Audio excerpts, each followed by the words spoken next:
The following content is provided under a Creative Commons license. Your support will help MIT OpenCourseware continue to offer high-quality educational resources for free.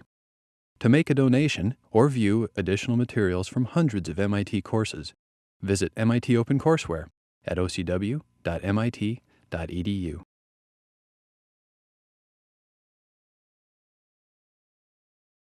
I hope you're getting excited about the trip. So there are a few things that I managed to skip over last time. One is solar cookers somehow got dropped from my presentation, and they're a kind of key part of cooking that I wanted to talk about. At least most of you guys have investigated a little bit on your own. And then we also just talking about the energy to boil water. So in terms of solar cookers, there, as Grupo Phoenix mentioned, there are three types. So there's the concentrator or parabolic method, where you have some sort of parabolic collector that's aiming the heat onto your cook stove, which is then heating up the material. You have the box method, which is using a greenhouse method, where you have a reflective device reflecting into the greenhouse, and that's pretty much the design that Grupo Phoenix uses. I wouldn't call it a hybrid, because the hybrid has both that greenhouse but also uses some parabolic features to collect the energy. And you can see that the cost, you can imagine the cost of these three devices shown varies, and so you can get very inexpensive versions of all of these, but the parabolic is definitely the hardest to get super cheap, and very expensive versions. So I wanted to start by just talking about what you think might be some pros and cons of solar cookers.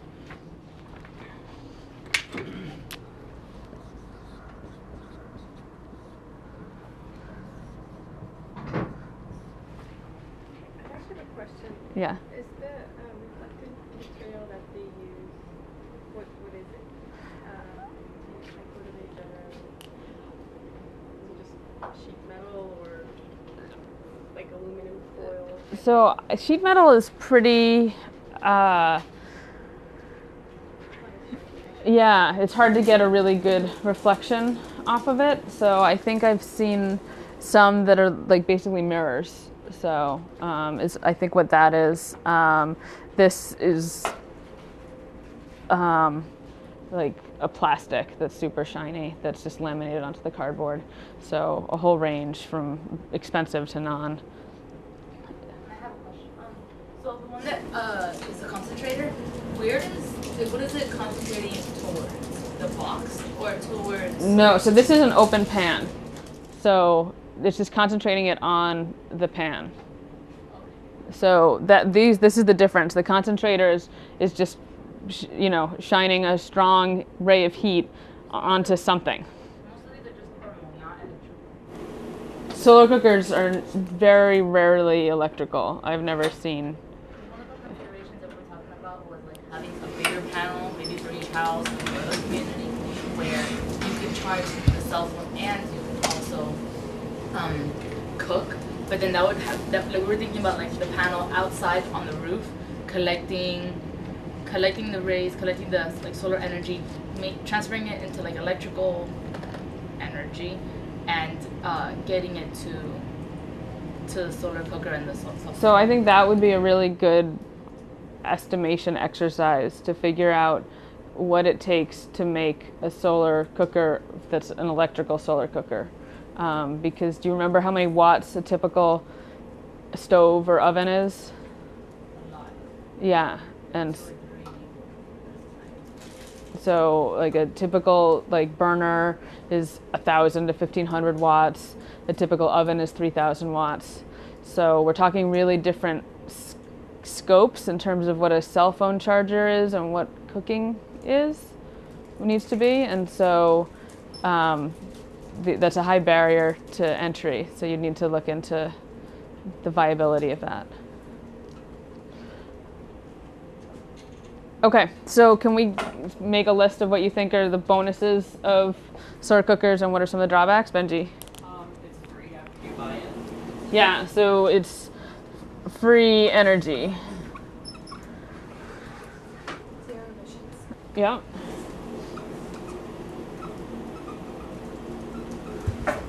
con is that you might not be able to have it right outside your home, like that girl standing in a river, which is probably not outside her home. So it needs to be like it needs to be You have outside. to find a sunny location. Yeah.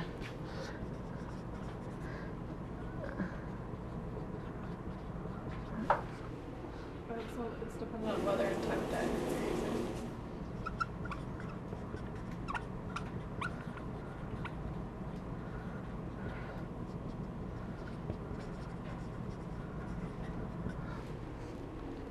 Sid? Apart from the concentrator cookers, they can fry food. Yeah. So your cooking options are limited.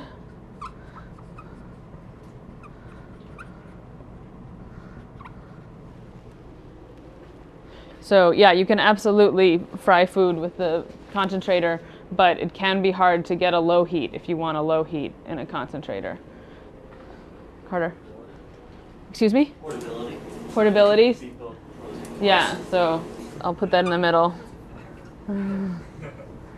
Well, and there's a I real guess actually portability would be grow, but then calm would be scale. Does that make sense? Like it's you can move it around, but only to a certain size. Well, but you can see here, so like this is a highly portable solar cooker. That parabolic concentrator actually folds up into something that's not much bigger, like it's significantly smaller than this. So that is super portable. Whereas that concentrator is a fixed location. So some are portable, some are not. And then if they're portable, that can be helpful, but then it's limited by size. So I think actually leaving it in the middle is reasonable. Fixed scale or size. Like it's you're limited to a certain size of amount of food. Yeah.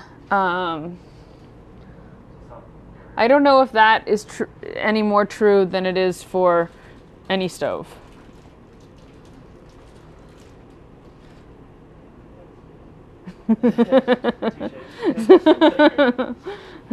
Any other thoughts?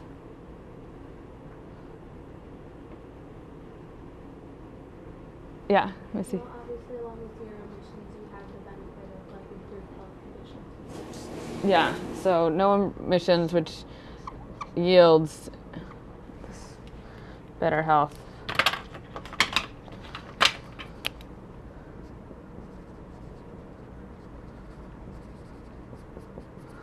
There's also no preparation time, like you don't need to collect the fuel. Yeah, so no fuel collection, which sort of links to that one. So because it's either time or money generally. Sid? I guess a con would be that you can constantly like change the angle if you're cooking for a long period of time. So,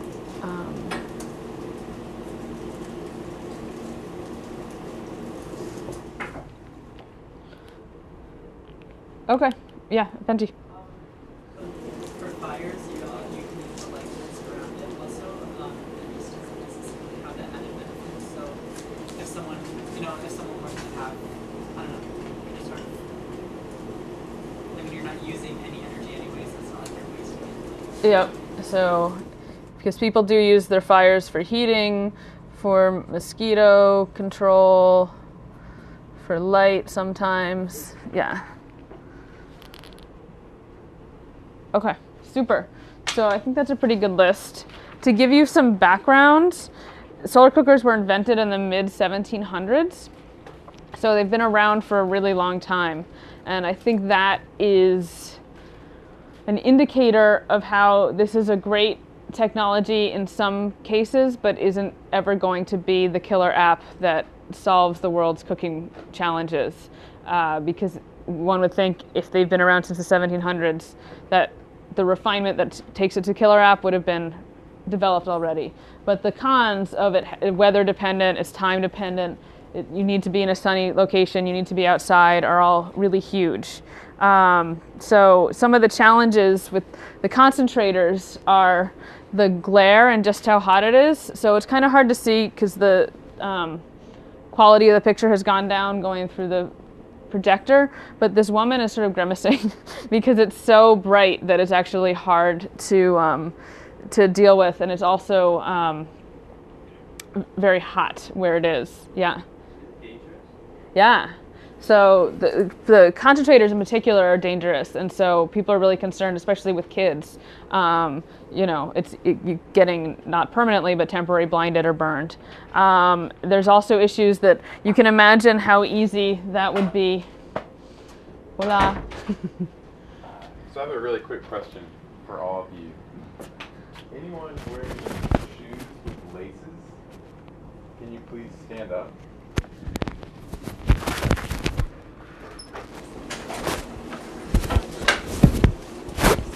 And the rest of you just look around, get a good look at who has laces and who doesn't. This thing clipped on here. Okay, thank you guys. You can sit down. So I hate to break it to you like this, but I can see a lot of the way you tied your laces, and a lot of you just use like the simple like bunny ears kind of knot you learned when you were like 5 or 6, which was great when you learned it and worked well.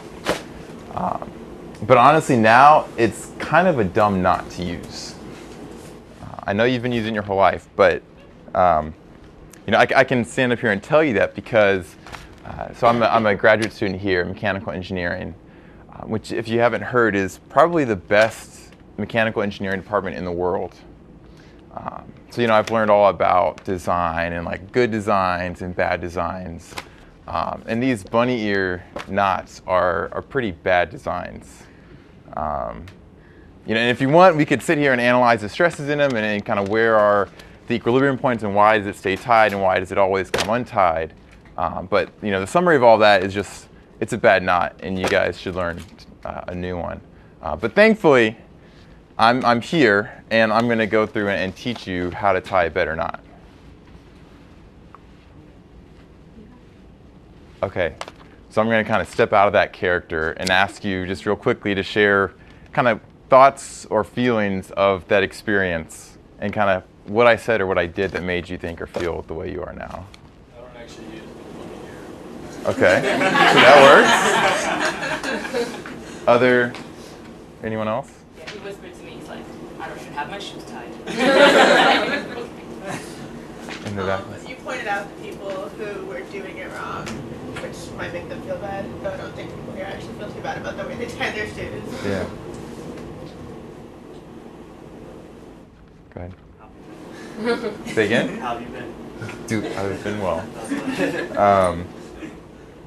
So any other thoughts about how I came across? I obviously have this idea that I want to get you to learn how to tie your shoes differently. Do you think that was the best approach? So it was good because you're really confident, and so it was easy to listen to you, and your kind of argument and the flow of your conversation was really easy to follow. But I also think you were overconfident for such a simple topic, and in fact also you brought the whole MIT thing. I think for us it's good because we're all at MIT of course, but I don't know how that would go with other people. Like, so you think I don't know. It seemed like you thought you were better than us. Like arrogant. Yeah, exactly. Yeah, I was trying to be. Yeah. Right?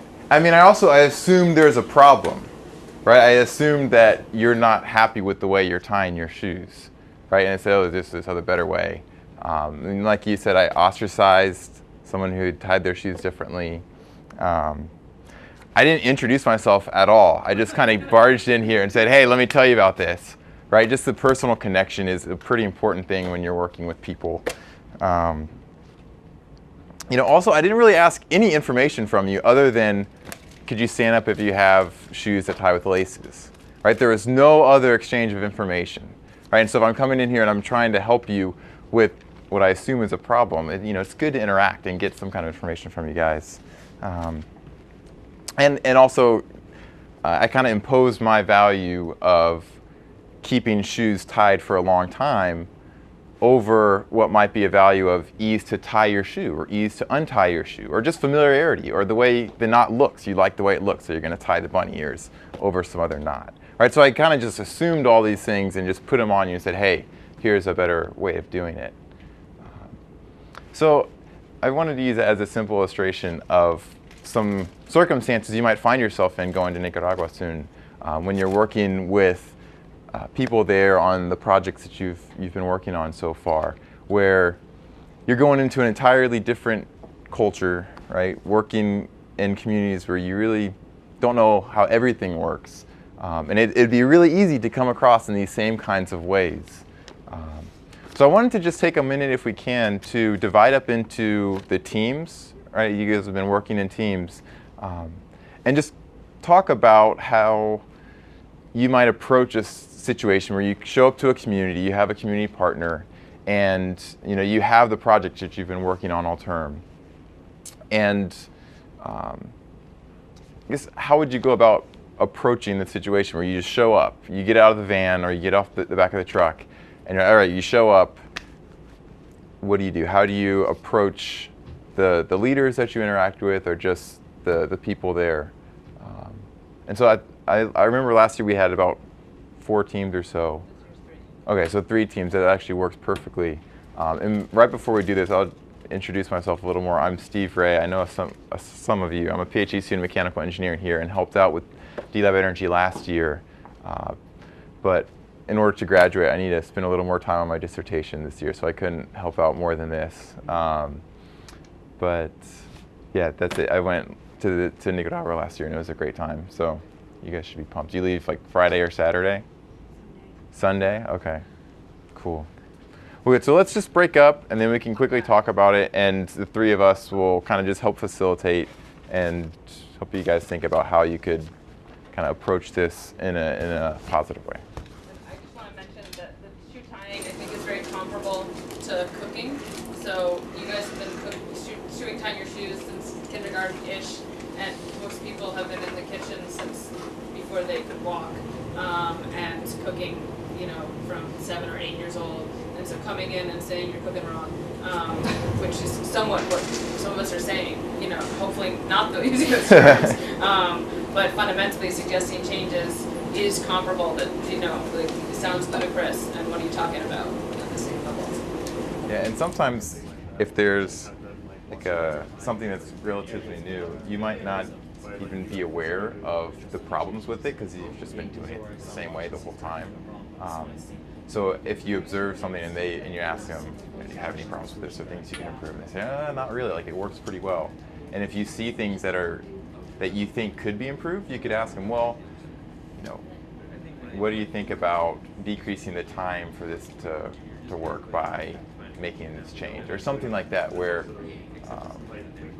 it might not be totally apparent, but you can still ask them how they would view it. But starting with what they see is huge. I think it's really And I think on the solar cooker, they're really proud of their solar cookers, despite plenty of flaws, and so treading carefully there so that you will be respecting what they've accomplished while providing positive ideas for changes. Thanks. All right. So I know that was kind of bizarre and weird, but for some of the communities, you're sort of walking in while they're going about their daily lives and getting completely interrupted so that you could talk to them. And so just thinking about how awkward and weird that felt, and therefore what you can do that wasn't like what Steve did, because he was definitely doing worst case scenario in order to minimize that awkwardness and weirdness. So back to solar cookers. So we were talking about the concentrator.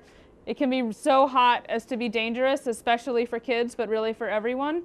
You can see that is a big wind catcher, so they can blow over pretty easily. That's actually an issue with the Grupo Phoenix solar cookers too, because this panel is so big that it catches in the wind. And then there's also a risk of, when you're stirring, spilling food onto the reflector and then damaging the reflector and how well it works. So there's some real drawbacks from the parabolic. From the greenhouse, it's a lower temperature, and so you can really only cook certain things. But there's no burning happening, and you really don't need to pay much attention to it apart from adjusting the angle to the sun. And then the combo has some of the pros and some of the cons of the others. So we talked about the benefits are pretty, oh, and the other thing here is like you really can't stir this, right? Because as soon as you open it up, you're losing all your heat and you have to start all over again. So it's a challenging device. What's the box made out of? So boxes are made out of almost anything. Like I've seen plastic, I've seen wood, I've seen metal. So yeah. So some of the challenges that people can be frustrated about in addition, so one is that you have to cook outdoors. And so in cultures where cooking indoors is standard, cooking outdoors poses a lot of challenges. So one is just the need for privacy. Another is just risks of theft of either your food and or your cooker. And it's also, for people who are used to cooking around a fire, it's a little less social, or can be, and so that can be a flip side of frustration.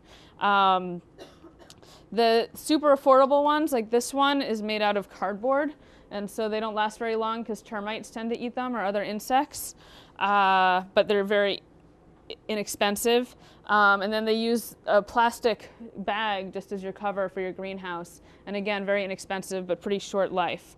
And so then you have, with all these things breaking down, you have a supply chain issue of you need to make sure that people are able to get replacements and able to afford replacements. The size, oftentimes, I sort of gave you a hard time, Carter, about the size thing, but it's true that actually a lot of the times they're relatively small for how much they can cook, and so you can't always cook for all of your family members, so that's frustrating. There was an interesting sort of case study where solar cookers were brought to Kakuma, which is a Kenyan refugee camp for refugees from the Sudan. And Solar Cookers International gave away a bunch of cookers. And it was actually this cooker right here. And so people were getting their solar cookers for free. And cooking was a huge issue in these refugee camps because women were having to leave the camp in order to get firewood, and when they were regularly raped, and so they needed an alternative pretty severely because there was no safe option for cooking. And they also were spending over 50% of their income on firewood if they were buying it, so really outrageous. And in the end, what they found is that less than 20% of people ended up using the solar cookers more than 1 or 2 days per week.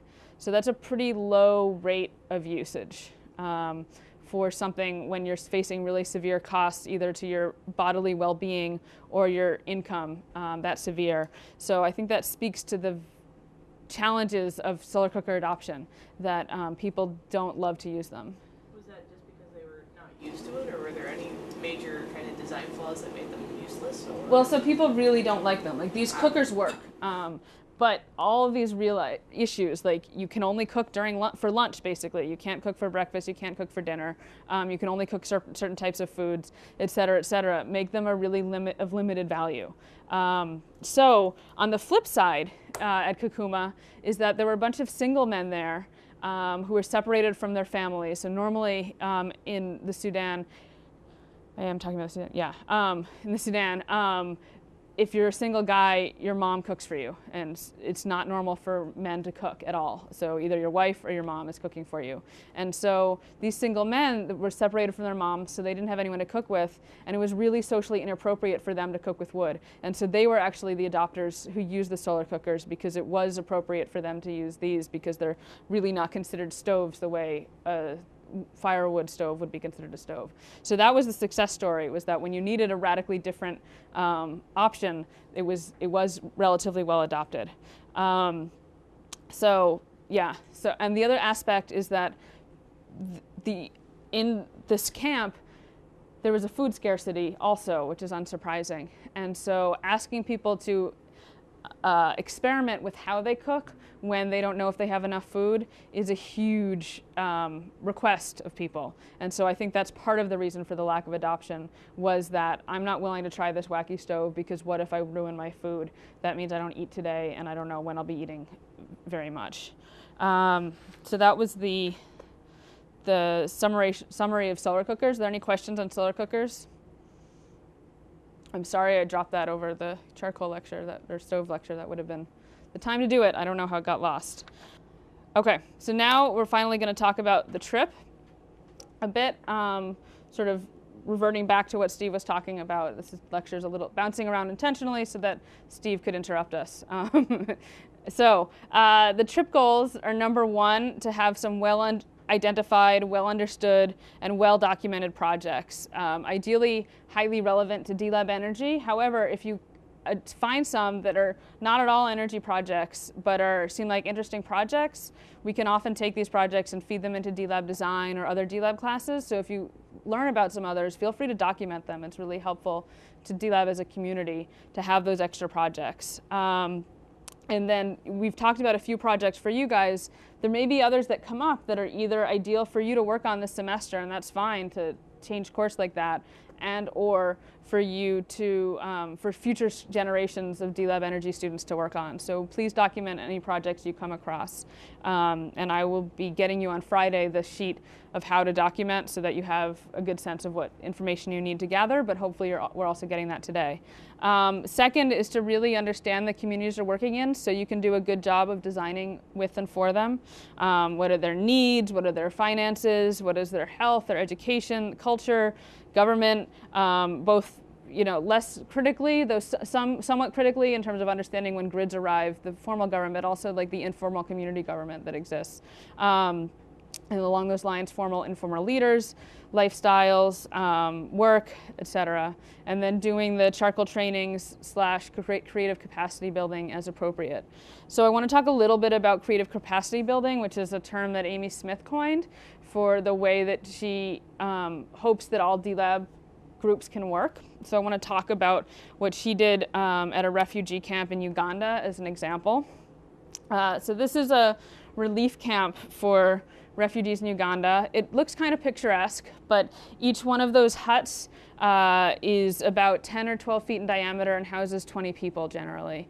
And they've been living there for 20 to 30 years. So there's plenty of people who have grown up in this refugee camp.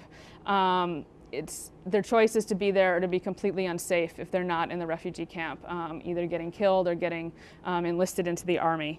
And because they're in a camp, there's really no natural resources or ability to do work, so there's a real culture of dependency. Things are finally safe enough that this group of people is getting, and it's about 100,000 people, group of people is getting ready to get repatriated back to their original homes. But people have basically lived there their whole lives, and so there's this culture of dependency. How are we going to adjust back to home? They're used to a very centralized life in camp, and adjusting back, and especially the burden on the women going back is very high because all of a sudden they now have to be figuring out how to cook all the food, get all the water, get all the wood, etc. And there's been very little capacity building in this camp up to now. So what Amy did when she was invited there was initially do a technology demonstration with a sort of classic DLab technology, which is corn shellers. And if you're curious about them, they're on the back shelf back there, so you can check them out. But basically, the corn sheller, people generally shell corn by hand. It's really labor intensive and relatively painful to do because the corn is dry and it's really hard to get off. And so DLab identified this injection molded corn sheller as something that could work in a lot of communities really well, but it's really hard to injection mold at the community level. It requires really high pressure and plastic, neither of which are available. And so DLab developed two ways of making that corn sheller, either by welding or by bending sheet metal, that are really easy to make basically anywhere and allow people to shell their own corn very quickly, very affordably. And people really loved it, so they're really excited. And so this is Kofi, who traveled with Amy and is another DLab staff member. They taught them how to make their own corn shellers, and people were really pumped. And so this is both just a tech transfer, sort of like doing a charcoal demonstration. I'm teaching you how to make these corn shellers, and hopefully you can start making them for yourselves and using them. Awesome. But also to start inspiring conversation about, well, what else do you need, and how else could it be? How could those needs be addressed together? And so one of the projects that was discussed was grinding, so grinding their corn. This is a traditional grinding stone. You can imagine how hard it is to use this stone to successfully grind dried corn, how labor intensive it is. And people found it, they also, or actually not corn, excuse me, they grind sesame and groundnuts, which are peanuts in it. And again, it's very labor intensive. So first, so that was the issue posed, was how do we grind our sesame and peanuts more easily. And so first they looked at what the commercial method is in that area as a commercial grinder, which requires diesel and is totally unaffordable for this community. So they said, all right, that's not going to work. So let's design our own. And so in a day, they found a meat grinder and put together this really basic, crappy prototype. And partly it was crappy because they had a day, and partly it was crappy intentionally because they built this with community partners. Amy and Kofi really took the lead, but working very closely with the local builders as well as the local people. And so people got a really good sense of how one could develop this project really fast without the fancy MIT education that Amy brings to the table, but just they got their head around, oh, this is how I could do this, and got really excited. And they also saw how relatively crappy this was and how there need to be improvements. And so they started saying things like, when I build mine, I'm going to do this, which is a really good indicator that they're now feeling empowered to build their own, rather than when you come back and build me another one, it's going to look like this, right? And that's the goal is, right, when I build mine, rather than when you come back and build me mine. So people got really excited and just tried it out, and it was a great outcome. So this sort of experience helped Amy solidify her thinking about creative capacity building, which is we're not there just for tech transfer. We're not there just to identify problems and then come back to MIT and fix them, but working with people side by side through all areas of the design process to help them develop their own solutions to problems and work together with them. And the nature of a D-Lab trip going for a week in spring break is we can't fully achieve all of this, but at least if we have this in mind, we can achieve as much of it as possible. Some of the amazing things that happened on this trip is that the translator they were working with told them that they were the first foreigners that this camp had ever seen who actually did work. Because most people who come to do relief work come with clipboards and do a lot of interviews and ask a lot of questions. This is not to attack all relief work, right? There's a lot of great relief work that goes on, but there's also a lot of clipboard question asking. And there's a need for that, but actually having people come and do work and work side by side is pretty valuable. So for an example, here's Kofi chopping wood for making fires because that's what needed to be done, so he helped out doing it. And that's the kind of thing that you might start to do when you're in your community next week. However, you don't see a picture of Amy chopping wood, but you do see a picture of Amy helping sweep up after their demonstration. And why is that? Well, it's totally culturally inappropriate for Amy to chop wood, just as it would be inappropriate for Kofi to help sweep up. And so while it's great to break down gender barriers at some level, you also need to be respectful. And so Amy will happily chop firewood when given the opportunity, but if it's totally inappropriate, she won't, and vice versa. So it's a balancing act about helping people, but also being respectful of what's appropriate. So it can be very easy in communities to let people just help you. People will be really kind and gracious and serve you, and it's really important to make sure that you're acting as a community member working rather than someone who's a visitor or guest, even though you are only being helped. The general rule of thumb that Amy likes to say is people are people. So if you would help someone out here doing something, you should do it there, and vice versa. If you'd be really uncomfortable helping X here, then you don't need to force yourself to be super uncomfortable there. Some of the advantages of doing this sort of participatory work are it's efficient. And that's a sort of deceptive thing to say it's efficient because it takes a really long time and can be really frustrating. However, if you're delivering a product that no one actually needs or is excited about, then there's a real loss of efficiency there by not working with them in the first place. And similarly, it can be effective to really work with people and get something that's really valuable. It can help transition people to a level of self-reliance they didn't have previously and help your projects and the work become sustainable. Some of the disadvantages are it's slow, it takes a long time, it requires a lot of human and material resources potentially. There's a lot of unpredictability, as most teams have already experienced, and if you haven't, you will experience, and you have to be able to just roll with that unpredictability rather than getting super frustrated by it. I mean, you will get super frustrated by it, but not letting that frustration be the dominant experience. And then finally, managing expectations, both of not getting your community partners thinking that you're going to do something magical that isn't actually within your power, or vice versa, you yourself thinking you're going to be doing something amazing that's actually not reasonable to expect in the time and with the resources you have.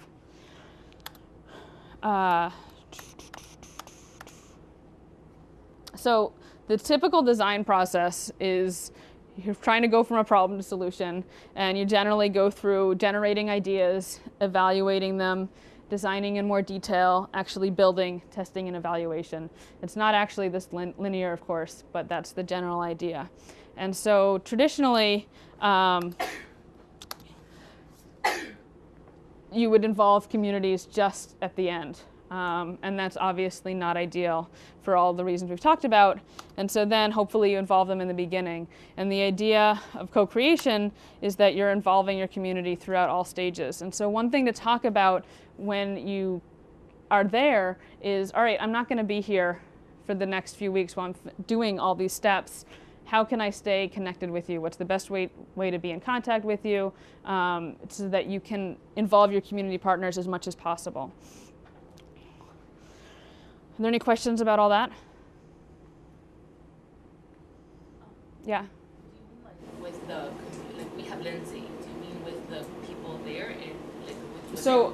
Everyone. So Lindsay is both really useful as a go-between, but she also can't answer all the questions that you are going to have, because Lindsay is one of the organizers of Grupo Phoenix. And so Lindsay may be the person you need to use to get the answers from the women you're working with, but you can't just rely on Lindsay reasonably, but she may be the best way to get information.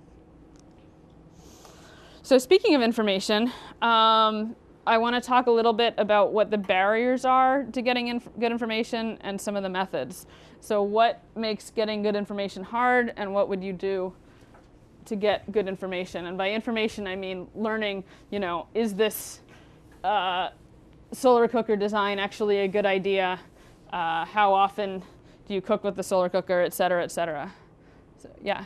What did you say? Language? Language, yeah.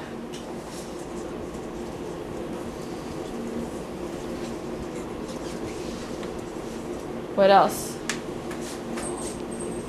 Methods or barriers? Whichever. Methods stuff like that would be sort of reiteration of ask the question multiple times to people, just making sure you get this homogeneous answer. Yep. Another way to overcome that would be physical experience, first-hand experience. Or not even first-hand, but just observation. Well, I think both actually.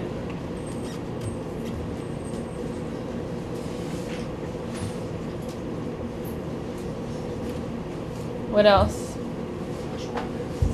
Cultural? Yep.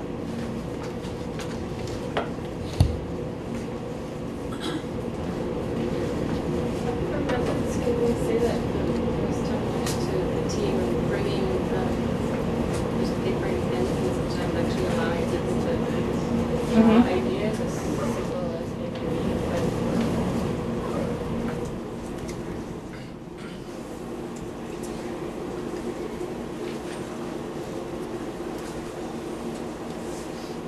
Sometimes you might run into some people think one thing, but some people think another. So having to figure out get an overall scope instead of just one version. Yeah, absolutely. I think time is an issue since we're only there for 1 week and we're all very ambitious. We'll want to get the most out of it, and maybe we'll want to kind of bypass the small little things that to them may make a big difference, like introducing ourselves and establishing a personal contact that this guy didn't have. Yeah, you can get much better information from people if you actually spend the time to do the introductions. And thankfully for you guys, you're not in a community where it's traditional to spend an hour doing the introductions and how's your family and this and that. In Nicaragua, at least in these areas, people are used to doing things a little more quickly, but doing the Steve Ray approach, not his approach, but what he did of barging right in and being like, oh, let me see your shoelaces, is probably not the best. Spending the time to introduce yourself and get to know people a little bit is definitely going to help. Okay, so gender, yep. Nicaragua doesn't have very much of men over women kind of thing? It depends who you talk to, but I would say it's not as extreme as other places. Age gonna be a problem? Like, are they gonna have trouble respecting people that are younger than them? I don't know. It could be. I didn't encounter it as a big issue, but it's always a possibility. So some of the issues I have encountered myself are, so yes, the language, and sometimes you deal with that with the translator, whether it's someone on your team or someone in your community organization who's helping. Educational backgrounds are different, cultural backgrounds are different.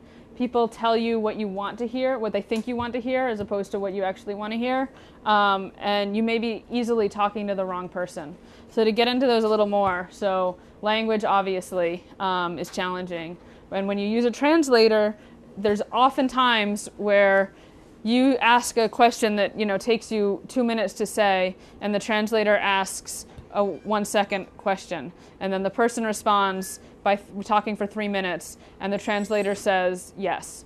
And that can be really frustrating. And at the same time, you're completely beholden to your translator. So if you take them outside and yell at them, I mean, I don't think that's going to happen, right? But if that, if you took a really pissed off approach to this, the effect would be even worse response from your translator. Educational backgrounds. So what I mean by that is that most of us are pretty used to talking in watts, in joules, in inches, whatever, in units, and just with a math sense. And if you haven't had a math education, you may have a really intuitive understanding of all those concepts, but you don't actually have the language, the same language. So it's not a Spanish versus English barrier, it's an educational language barrier. And so it's beholden on you when you say, well, how long is that, expecting 3 inches, and someone, answers like, some other analogy, figuring out how to translate that, rather than saying, well, is that 6 inches or 8 inches, right? Because that's not going to give you very useful information. And they do centimeters, right? Down the metric system. I saw both. Really? Yeah. But a lot of it is without standard units too. Like a lot of people just aren't used to units and units of measure, like what you're used to. Cultural background, of course. And then telling you what you want to hear. It's really common if you say, so what do you think of my design? Right? People will be like, oh, it's great. Yeah, we totally use that. Awesome. Love it. Yeah, it's good. And unless you both ask your question more carefully and keep probing, you'll never hear beyond that. And it's really easy when you're proud of something to be like, well, they said they love it. Awesome. And so working through that is important. And then also talking to the wrong person. So it can be really easy to ask all your questions of Lindsay, for example, as the community organizer, and she speaks English, etc. And she'll give you some really good insights, but if you just talk to her, you won't get the right information. Or you can interview someone about cooking habits, and then if you forget to ask how often do you cook, and find out actually they aren't the cook, but they'll answer because you're asking these questions. If you don't ask the right questions, you're just never going to get the right information. And there's classic examples of that in terms of talking to the male leaders in the community and never talking to the women in the community. I think that'll be less of an issue for most of you guys, given who you're working with, but it's something to keep in mind. So I sort of got to this, and you got to it too. So some of the methods to manage this are asking the same person the same question in many different ways multiple times, as well as asking different people the same question multiple times, anticipating that you're going to get some variation. Another thing you can do is ask some questions that you kind of already know the answer to, if you do, so that you can get an indicator of how reliable this person is in terms of giving you useful information, because some people are much more on the telling you what they think you want to hear side than others, and there's some probing questions you might be able to develop that can help you get around that. Demonstrating an openness to criticism, and that generally does not mean saying, oh, you won't offend me, tell me whatever you want, but can mean something like, I've talked to some people who've criticized or have said they don't like this idea because of this. Is that something that you think might be a problem too? Why or why not? And just repeatedly attacking yourself so that you actually get some criticisms from them, because as great as you all are, I'm sure there's going to be some flaws in every approach, and so getting to those flaws helps you get to a really great product faster. Repeating answers back is sort of a classic method for making sure that there's understanding on both sides, encouraging questions, very explicitly saying, what questions do you have for me? What can I tell you? Is pretty important. Verifying expertise, so sort of as I mentioned with the wrong person, if you talk to someone about cooking, actually making sure that they cook would be a good thing to do. And then finally, dealing with the translator, spending some time beforehand talking about what your goals are, what your preferences are, because translators have choices in terms of, do they give you the detailed response or do they just give you the yes? And if you're on a time crunch, you may just want the yes, but if you have the time, you probably want the detailed answer with the subtleties, even if it's more painful to translate. So one of the challenges is when you're working on engineering projects is getting to the core problem. And that sort of ties in to the project specifications. So someone will say, I need a new stove, instead of I need to not have such a smoky environment in my kitchen. And you need to make sure you're asking the questions to get to smoky environment, not new stove, right? And it'd be really easy to specify that brand new stove without getting the right question answered, which is the smoky environment. So partly it's making sure that you're not letting them design for you, which everyone does. It's really hard to describe what you need in terms of specifications, as you probably just found out or saw in that 2 Level 9 lecture I linked to when trying to describe a lemon or a piece of fruit as a project specification rather than I need a lemon. Right? That's much harder, but that's what this is actually the information you need to make a good design, so that you're not going down the path of a design that may not actually match the real needs, because it's easier to think in products than in specifications. So getting to the core problem, some ways you can do that in addition to just being patient when people talk about what they want in terms of a product and then you translating back into the specifications is, so tell me what would happen when you use this new thing. Tell me a story about what that would be like, and have them sort of walk you through what life is like with this new option. When you're trying to find out more about what those specifications are, rather than saying, how big should it be? Saying, well, how big is too big? Is 10 feet, is this big too big? Is this big too big? And again, I just said 10 feet, and that's probably not what you want to say. You want to use your hands to gesture or use some other things to compare, because 10 feet, even for us, is a little hard to imagine exactly how big 10 feet is. And for someone who hasn't grown up using rulers and tape measures, etc., it's harder. And so I put big and small in parentheses because it could be like how hot, how cold, how whatever, all sorts of different things. Challenge their requests. So like if they say, oh no, it has to be, it can't be bigger than this. Say, well, what would happen if it was this big? Why would that be a bad thing? So that you really understand what they're getting at. And then getting feedback on your own ideas, including ones that you know are problematic. So showing them a design that you know has some issues and getting feedback on it, trying to get them comfortable with criticizing, so that you can, and then also listening to the way they're criticizing, what they're catching, maybe open up some information for you. And then finally, as you're engaged in these questions and conversations, taking time mentally to review what you know and sort of do a mental design process of writing down the specifications and being like, okay, I know these things, what else don't I know? So that you make sure to get to all the questions you need to ask. And it's kind of hard and takes practice, but you guys will do great. So now I'm going to save that till Friday because we're running out of time. So I just wanted to go over, or maybe I'll go back to it if I have time, the packing list and trip advice, which is all posted on Stellar, but in case you haven't had a chance to read it, I know they're kind of long. So some people were earlier asking me, do I need to buy a new X? Probably not. So there might be 1 or 2 things you want to buy, but generally the goal of D-Lab is not to make yourself broke going to travel to a developing country. So very little needs to be bought new, and pack lightly, which is in direct contradiction to the 2-page packing list that I provided you. But basically that 2-page packing list is the list of all things that someone at D-Lab really likes bringing. And so some people really value certain things, other people value other things. You sort of have to know yourself what are the objects that are going to be important for you to have and what are the ones that you can skip. So there's just a couple that I have on that packing list that are in blue. I didn't even put underwear in blue, right? Just the ones like a flashlight that if you don't have, it's going to be really hard for you to function. So things like that you have to have. Everything else is sort of your call. So if you don't have Tevas, you don't have hiking boots, you don't have whatever, don't worry about it. Don't go out and buy yourself a 200 pair of hiking boots that you'll never wear again just for this trip. That's not necessary. So pack lightly. With that being said, it can be as cold as like 50 degrees at night, so you might want a light fleece or something like that. And then in the middle of the day, it's wicked hot and humid. Relatively conservative dress.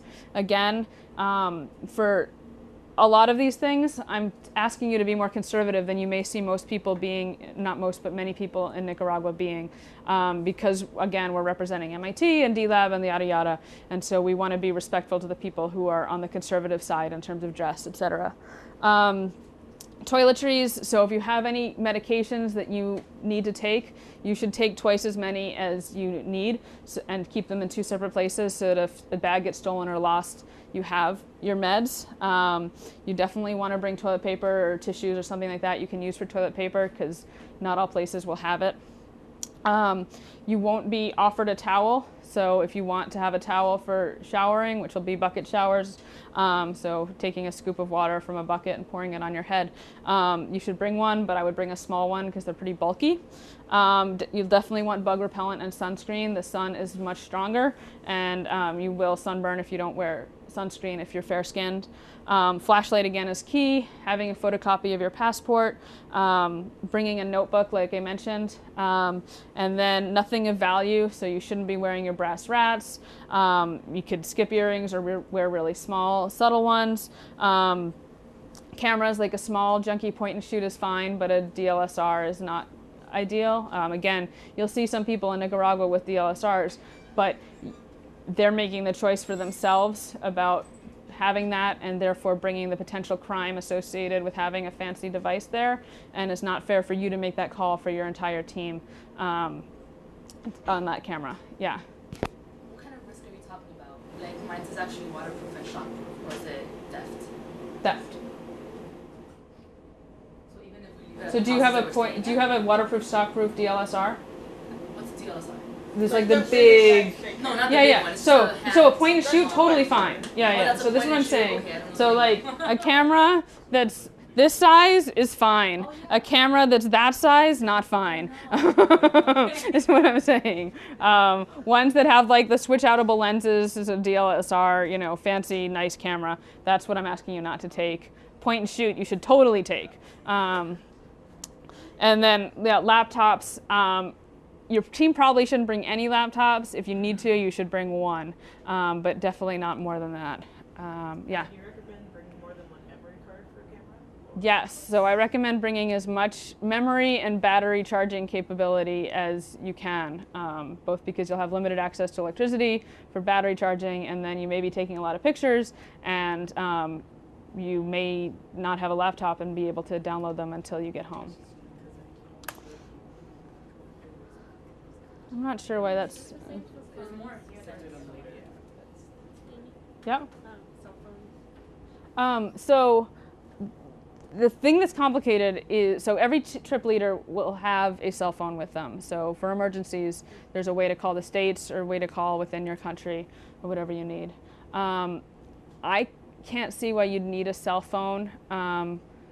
Like it might be nice to have during your layovers or whatever, so you might want to bring it for that reason. But if it's anything at all nice, and I'm concluding like my junky phone as nice, but anything that looks fancier than like flip phones that people had like 10 years ago should never be visible in Nicaragua. So if you're going to bring it, pack it in the bottom of your bag as soon as you get to Miami, and leave it there rather than taking it out.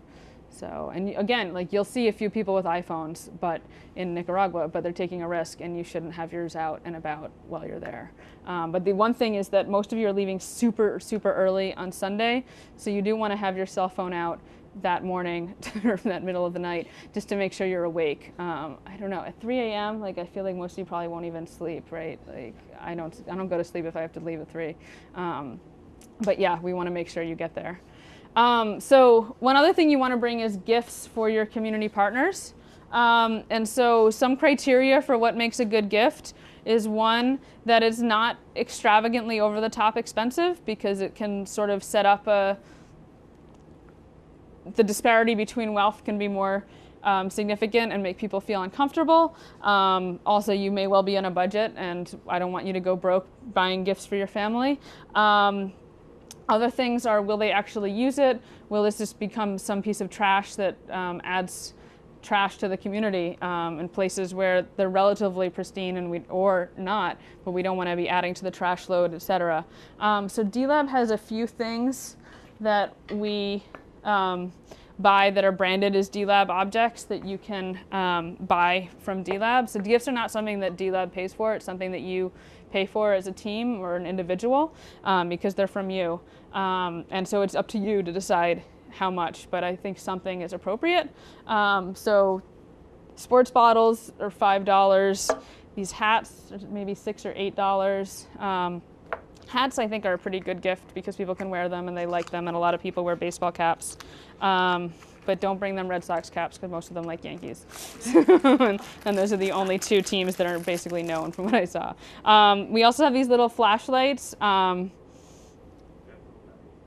Oh, I think the battery is blocked, so I can't turn it on. But yeah, the challenge with these flashlights is it means the battery has to be replaced and things like that. So it's a mixed bag how valuable it is, but they're fun. These little drawstring bags, which people like. I often bring chocolate to share with my family. Like I'll bring a couple hats to bring for like someone like Lindsay or someone who's helping you a lot. And then for the family, just bring chocolate that you can share with them. Trader Joe's sells pretty good, pretty cheap chocolate that travels pretty well. Some chocolate melts really easily, and that's not ideal for given how hot it is. But some of the nicer chocolate comes in like 3 packs for like $2. And just sharing that with your family, it means something you can share with all the members and is nice and is from your home country. Chocolate in Nicaragua, in my opinion, isn't far inferior to chocolate in the States. And a lot of people I know agree. And so something like that is also appropriate. So are there any questions on gifts? Do you want to get any of these? How do we get them? So I'm trying to leave a little time at the end of this class so that your team can make a list of all the things you need from D-Lab, and these gift things are among them.